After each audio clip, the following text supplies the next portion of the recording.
when you're walking through a beautiful forest, it's important to be able to distinguish the forest from the trees. You can walk through a forest, you can't walk through a tree. Every day, nature teaches us essential lessons that form the very essence of systems theory and modern business.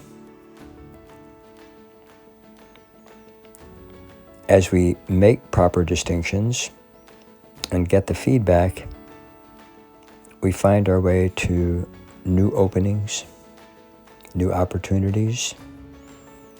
We don't think of them or strain to find them. They simply appear like a door waiting to be opened.